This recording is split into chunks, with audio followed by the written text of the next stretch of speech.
யாரும் இங்க அவளை கஷ்டப்படுத்தலாம் இல்ல. அவளே வேலை இருக்குன்னு தான் கிளம்பி போனா. இங்க பாரு பிரீத்தி, நீ விஷயம் தெரியாம எதுவும் பேசிட்டு இருக்காத. மாமா, இதுக்கு மேல இதுல வெளிப்படையா தெரியறதுக்கு என்ன இருக்கு? அந்த பொன்னி இந்த குடும்பத்துக்கு எதிரானவ. அதனால நாங்க எல்லாரும் அவளை வெறுக்கிறோம், அவ்வளவுதான். இப்படி எல்லாம் நீங்க பேசுறதுக்கு கண்டிப்பா ஒவ்வொரு நாளும் இதை நினைச்சு நீங்க வருத்தப்பட போறீங்க பாருங்க. அதெல்லாம் அப்புறமா பாத்துக்கலாங்க. இப்ப இந்த ஃபங்க்ஷன் நடக்கணுமா வேண்டாமா? நீ என்ன உஷா இப்படி பேசுற? பின்ன என்ன அத்தை? அவருக்கு அந்த பொண்ணி தான் பெருசா போயிட்டானா இப்பவே இந்த ஃபங்க்ஷனை கேன்சல் பண்ண சொல்லுங்க. எனக்கு எந்த வளகாப்பு வேண்டாம், ஒண்ணு வேண்டாம். உஷா, ஏமா இப்படி எல்லாம் பேசுற? டேய் சண்முகம், இதுக்கு மேல இந்த விஷயத்தை பத்தி பேச வேண்டாம், விடு. இதுக்கு மேல இதை பத்தி பேசி எந்த பிரயோஜனமும் இல்ல. இன்னும் கொஞ்ச நேரத்துல எல்லாரும் வர ஆரம்பிச்சிருவாங்கப்பா. நம்ம ஆக வேண்டிய வேலையை பார்ப்போம்.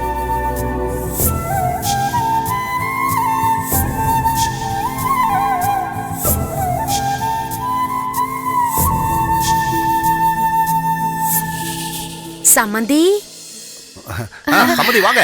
வாங்க சம்மதி. வாங்க வாங்க வாங்க வாங்க. வணக்கம் வணக்கம். ஆமா. உஷா, நல்லா இருக்கீங்களாப்பா? நான் நல்லா இருக்கேம்மா. நீ நல்லா இருக்கியா? ஆ, சித்தி நல்லா இருக்கீங்களா? அத்தை எப்படி இருக்கீங்க? எல்லாரும் நல்லா இருக்கீங்களா? நாங்க நல்லா இருக்கோம் உஷா. நீ உண்டா இருக்கேன்னு உங்க அம்மா சொன்னப்ப எங்களுக்கு அது எவ்வளவு சந்தோஷமா இருந்தது தெரியுமா? இப்படி ஒரு நல்ல செய்தி கேட்கறதுக்காம இத்தனை வருஷம் காத்துக்கிட்டு இருந்தோம். இப்ப அது நடந்ததுல எங்க எல்லாருக்கும் ரொம்ப சந்தோஷம். உஷா, எப்படிமா இருக்க?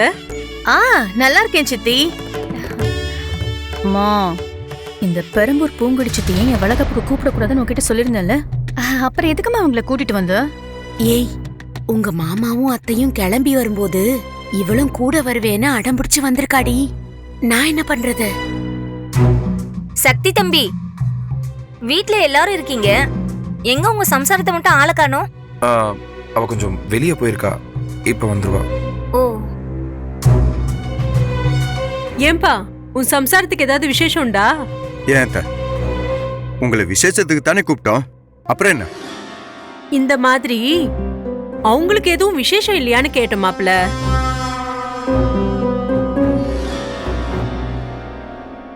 கல்யாணம் ஆகி 1 வருஷம் தானே ஆகுது.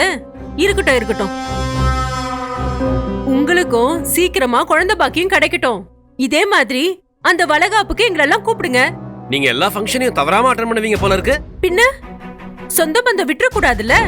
ஆமா மாமா.